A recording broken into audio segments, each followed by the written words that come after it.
कुमनोफिलोंग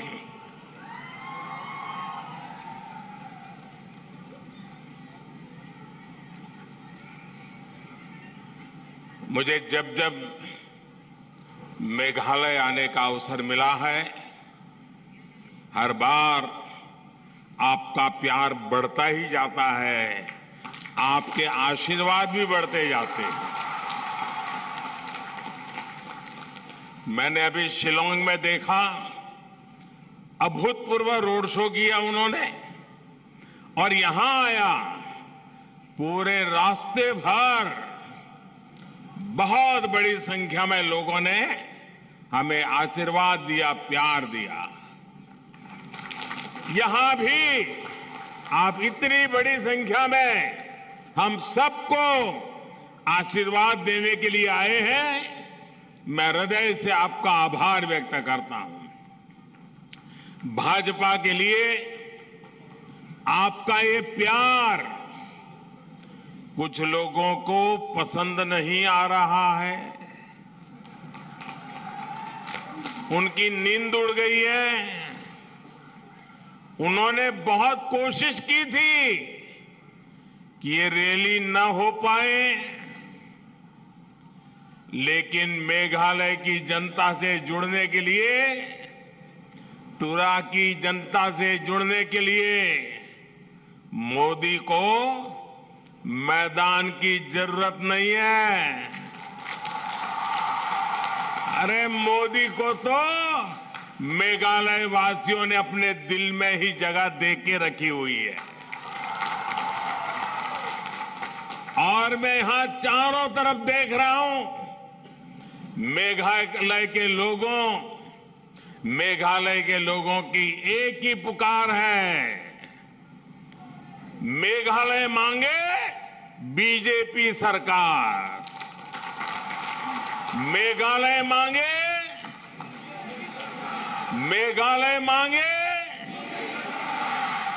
और मेघालय में बीजेपी सरकार के होने का मतलब क्या है?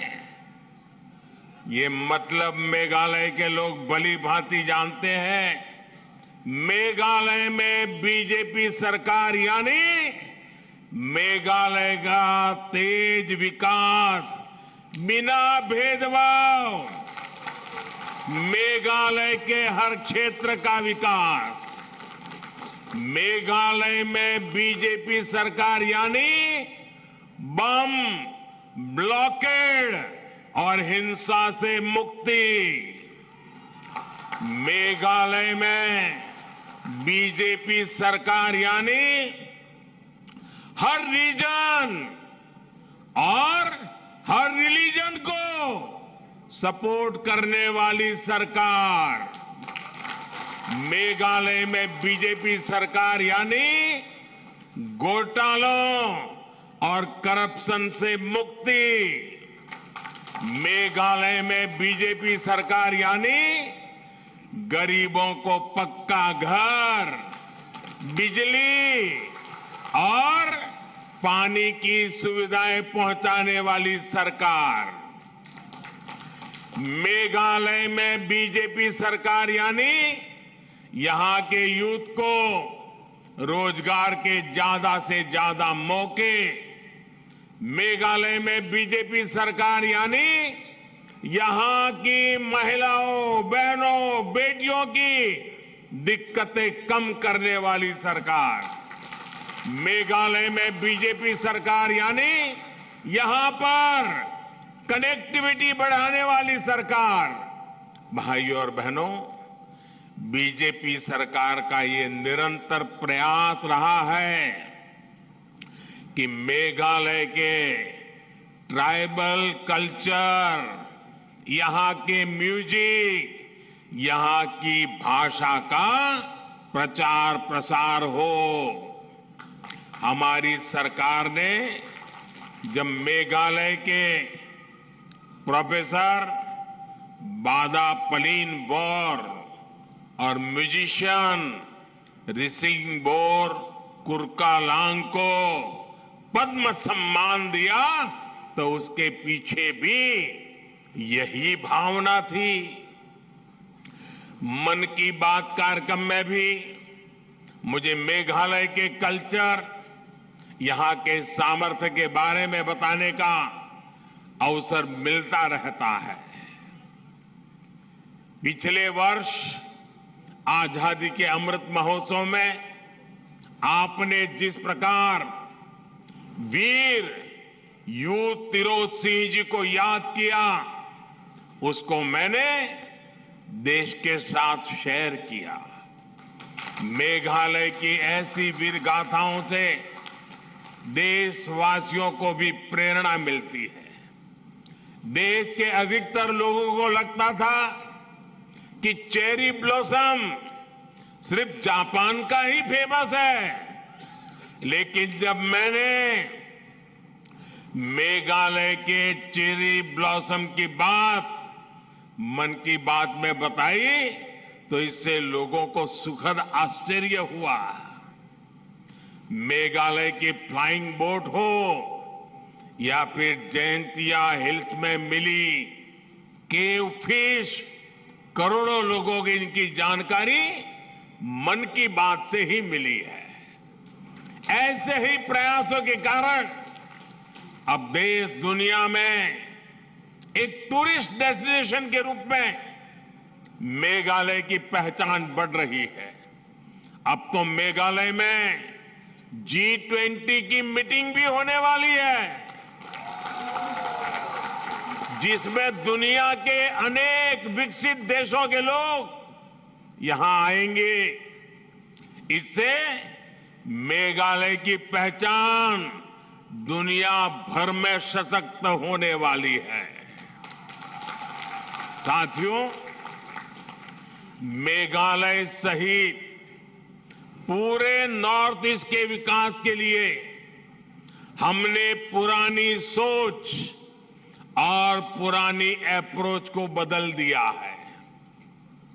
कांग्रेस की सरकारों ने तो इस क्षेत्र को देश का आखिरी हिस्सा मान लिया था, जबकि बीजेपी नॉर्थ ईस्ट को देश के विकास का ग्रोथ इंजन मानती है। कांग्रेस के लोगों को तो मेघालय की याद सिर्फ चुनाव के दौरान ही आती थी। कांग्रेस और उसके जैसे दलों के लिए नॉर्थ ईस्ट सिर्फ और सिर्फ एटीएम रहा है।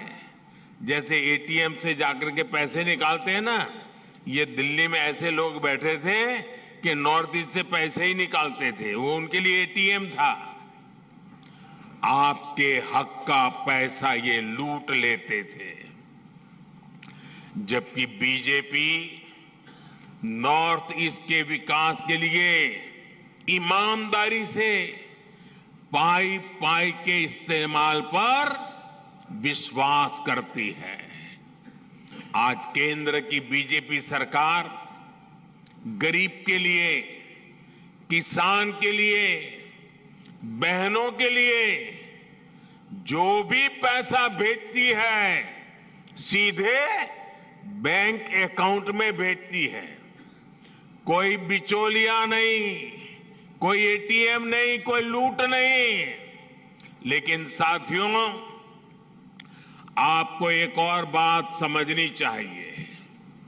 अनेक तरह के विकास कार्यों के लिए केंद्र सरकार को राज्य सरकार के साथ काम करना पड़ता है। पड़ोस में आसाम हो, अरुणाचल हो, त्रिपुरा हो, जहां भी बीजेपी की सरकारें हैं, वहां इंफ्रास्ट्रक्चर भी कितना बेहतरीन काम शुरू हो गया है। बीते 9 वर्षों में नॉर्थ ईस्ट के लिए बजट में कई गुना बढ़ोतरी केंद्र सरकार ने की है। मेघालय को भी बहुत अधिक बजट मिला है, लेकिन आज जब यहां लोगों की बातें सुनता हूं तो बहुत दुख होता है। लोग कहते हैं कि पैसा लगा ही नहीं, ना सड़कें बनी, न स्कूल कॉलेज न अस्पताल बने, फिर वो पैसा गया कहां? यहां का यूथ कह रहा है कि यहां रोजगार के अवसर ही इन्होंने खत्म कर दिए हैं। जो भर्तियां होती है उनमें करप्शन है, भाई भतीजावाद है। भाई और बहनों, इन्हीं सब बातों को देखते हुए ही मेघालय ने तय किया है कि दिल्ली और शिलांग दोनों जगह बीजेपी सरकार होनी चाहिए। होनी चाहिए कि नहीं होनी चाहिए? होनी चाहिए कि नहीं होनी चाहिए? मेघालय के हक का पैसा मेघालय के विकास में लगे, इसके लिए डबल इंजन सरकार जरूरी है। यहां बीजेपी सरकार जरूरी है। मेघालय को आगे कैसे बढ़ाना है, ये विजन और विश्वास बीजेपी के पास है। हर अड़चन के बावजूद बीते 9 वर्षों में अनेकों आदिवासी गांवों तक पहली बार बिजली पहुंची।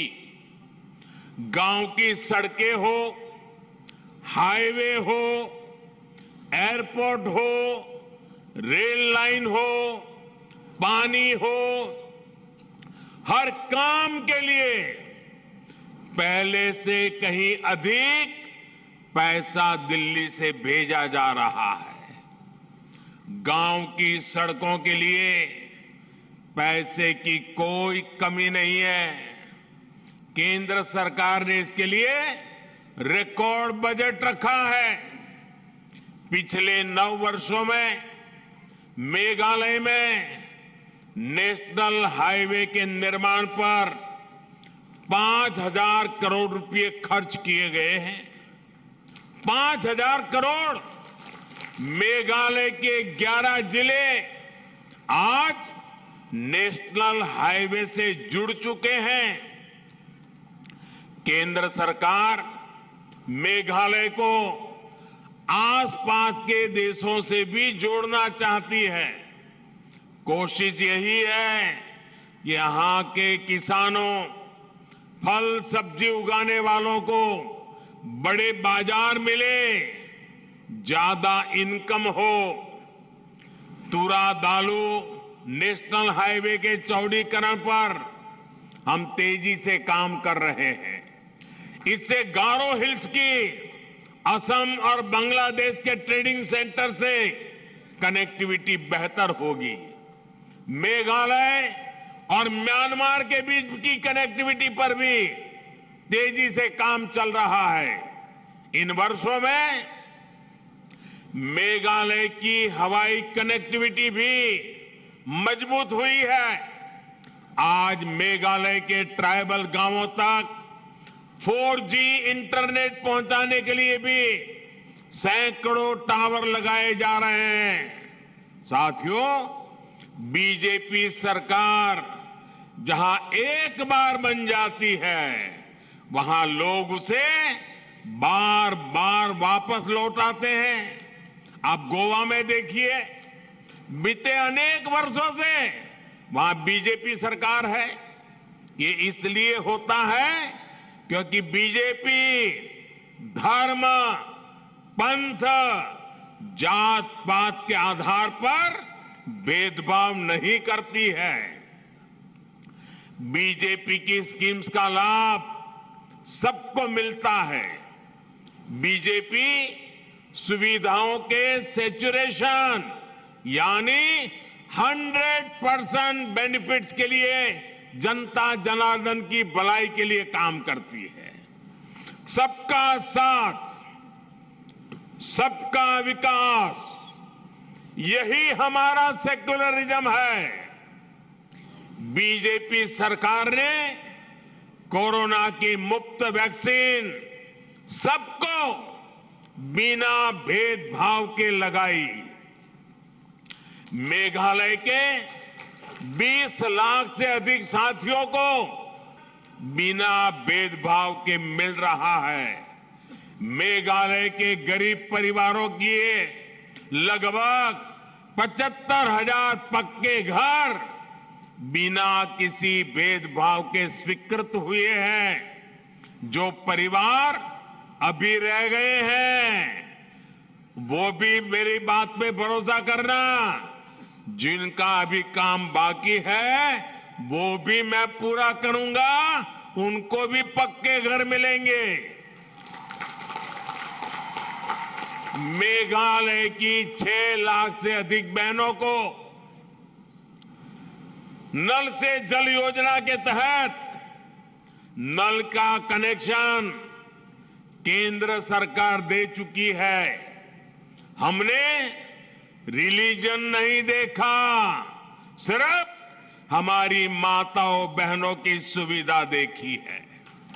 भाइयों और बहनों, बीजेपी के लिए सबसे बड़ा देश और सबसे पहले ये मेरे देशवासी है। आपको मैं याद दिलाना चाहता हूं, इराक में तूफान चल रहा था, हमारे केरल से गई हुई करीब 50 नर्सें, हमारी नर्सिंग का काम करने वाली बहनें जो केरल से थी, ईसाई इंस्टीट्यूटों में पढ़कर के बड़ी हुई थी, आतंकवादियों ने उनके लिए संकट पैदा कर दिया। वे चर्च जाती हो, लेकिन हमारे लिए वो तो सिर्फ मां भारत की बेटियां थी। इसलिए आप खुश हो जाएंगे, इन 50 जितनी हमारी नर्स बहनों को आतंकवादियों से बचा करके हम हिंदुस्तान वापस ले आए थे। हम रिलीजन नहीं देखते हैं।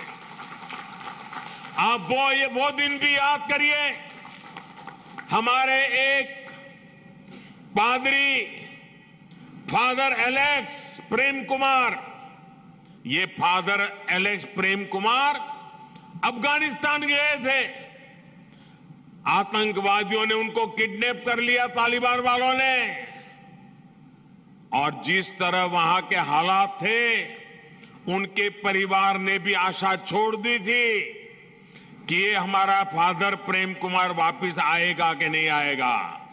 लेकिन हमने ठान लिया था, रिलीजन कोई भी हो, हम पूरी ताकत लगा देंगे, और हम कई महीनों के बाद फादर प्रेम कुमार को वापस लाए थे।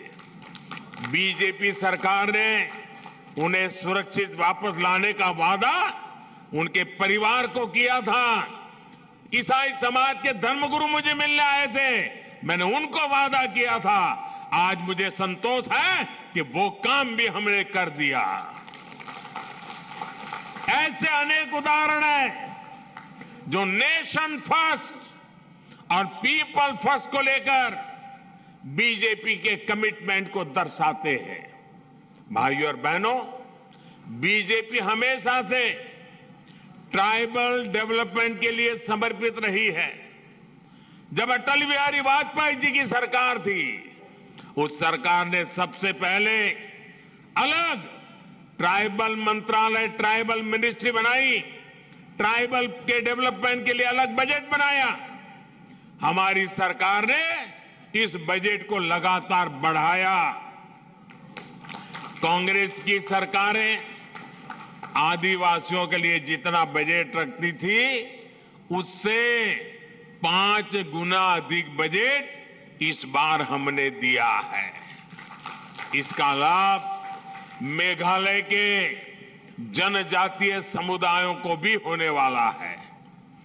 बीजेपी सरकार ने बैम्बू से जुड़ा जो पुराना कानून, उसको भी खत्म किया। उसका लाभ भी हमारे ट्राइबल समाज को हो रहा है। जब दिल्ली में कांग्रेस की सरकार थी, तो नॉर्थ ईस्ट के जनजातीय स्टूडेंट्स को 150 करोड़ रुपए से भी कम स्कॉलरशिप मिलती थी। आज ये बढ़कर करीब 400 करोड़ हो चुकी है। इससे नॉर्थ ईस्ट के लगभग 4 लाख युवाओं को लाभ हो रहा है। पिछले 9 वर्षों में आदिवासी क्षेत्रों के लिए हमने 5 गुना ज्यादा एकलव्य मॉडल रेसिडेंशियल स्कूल स्वीकृत की है। इनमें से लगभग 40 स्कूल मेघालय में ही बन रहे हैं। इस वर्ष के बजट में केंद्र सरकार ने इन एकलव्य स्कूलों के लिए हजारों टीचर्स की भर्ती करने का प्रावधान किया है। भाइयों और बहनों, केंद्र की बीजेपी की सरकार, उसकी कृषि नीतियों का भी बहुत बड़ा लाभ मेघालय को होने वाला है। मेघालय नेचुरल फार्मिंग के लिए विश्व प्रसिद्ध है। आज पूरे देश में नेचुरल फार्मिंग के लिए सरकार मदद दे रही है। इस वर्ष के बजट में नेचुरल फार्मिंग में मदद के लिए हजारों हेल्प सेंटर्स बनाने का प्रावधान किया गया है। ये सेंटर किसानों को जरूरी मदद देंगे। पीएम किसान सम्मान निधि से मेघालय के 2 लाख किसान परिवारों को लाभ हो रहा है। लगभग 300 करोड़ रुपए किसानों के बैंक खाते में सीधे पहुंच चुके हैं। बीच में कोई बिचौलिया नहीं। मैं मेघालय बीजेपी को भी बधाई दूंगा कि उन्होंने इस राशि को 6,000 से बढ़ाकर के 8,000 रुपया करने का संकल्प लिया है। इसलिए मैं फिर कहूंगा, मेघालय मांगे बीजेपी सरकार, मेघालय मांगे, मेघालय मांगे, मेघालय मांगे। साथियों, मेघालय की स्पोर्ट्स पावर देश की पावर है। मेघालय ने युगेनसन लिंगदो, मार्सिवडोर वार नोंगबरी और मारलांकी सटिंग जैसे महान खिलाड़ी देश को दिए हैं। बीजेपी मेघालय के स्पोर्टिंग टैलेंट को आगे लाना चाहती है। इसलिए आज नॉर्थ ईस्ट में आधुनिक स्पोर्ट्स इंफ्रास्ट्रक्चर बनाया जा रहा है। मेघालय में भी इसके लिए केंद्र सरकार बहुत मदद दे रही है।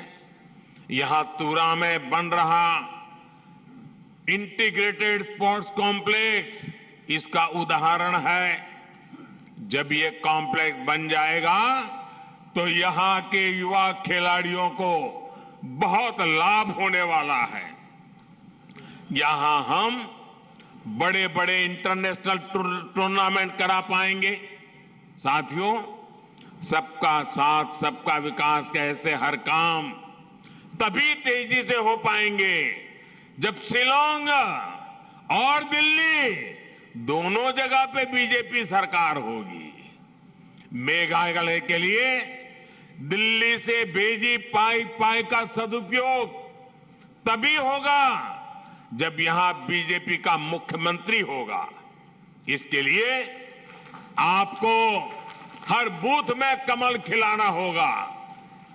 और भाइयों बहनों, हमारे देश में हमें इतना आशीर्वाद मिल रहा है, इतना आशीर्वाद मिल रहा है, हर कोने में मिल रहा है, मेघालय में भी मिल रहा है। और इसके लिए मैं आपका बहुत आभारी हूं। लेकिन इसके कारण कुछ राजनीतिक दल इतने हताश हो गए हैं, इतने निराश हो गए हैं कि उनको लग रहा है जब तक ये मोदी जिंदा है उन लोगों का मेल बैठने वाला नहीं है। मोदी जिंदा है तब तक देश का आशीर्वाद उसको मिलने ही वाला है। और इसके कारण उनकी नींद हराम हो गई है। और इसलिए आजकल ये निराशा में डूबे हुए लोग, हताश हो चुके लोग, मोदी के मरने का इंतजार करने वाले लोग माला फेर रहे हैं और कब्र खोदने में बैठ गए हैं। अरे कुछ समाज सेवा का काम करो, ये कब तक कब्र खोदते रहोगे? और वो नारा बोलते हैं, मोदी तेरी कब्र खुदेगी। देश कह रहा है, मोदी तेरा कमल खिलेगा। वे कहते हैं मोदी तेरी कब्र खुदेगी, देश कहता है मोदी तेरा कमल खिलेगा। भाइयों बहनों, 27 फरवरी को भारी संख्या में कमल फूल के सामने बटन दबाना होगा। मैं आपसे एक और काम भी कहना चाहता हूं, करोगे? एक काम बताओ, करोगे? लेकिन मेरा पर्सनल काम है, करोगे? पक्का करोगे? तुरा के सब लोग करेंगे, मेघालय के सब लोग करेंगे। वादा करिए, हाथ ऊपर करके पक्का करेंगे? करेंगे? तो मेरा एक काम है, आप मतदान के पहले अभी 2-3 दिन बाकी है, घर घर जाएंगे? घर घर जाएंगे? हाथ ऊपर करके बताइए, घर घर जाएंगे? शाबाश। हर घर जाकर के कहना है कि अपने मोदी जी तुरा आए थे और उन्होंने आपको नमस्कार भेजा है, नमस्कार कहा है। क्या इतनी मेरी बात पहुंचा देंगे? पक्का पहुंचा देंगे? जब आप उनको मेरे नमस्कार पहुंचाएंगे ना, तो सारे लोग मुझे आशीर्वाद देंगे और मुझे आशीर्वाद मिलेगा तो मेरी ताकत देश के लिए और काम आएगी, और मजबूती से काम आएगी।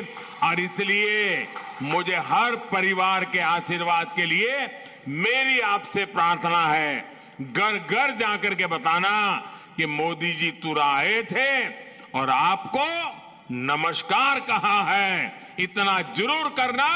फिर एक बार आपका बहुत बहुत धन्यवाद। भारत माता की, भारत माता की, भारत माता की।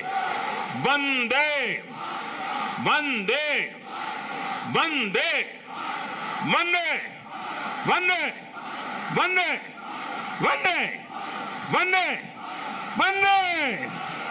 बहुत बहुत धन्यवाद।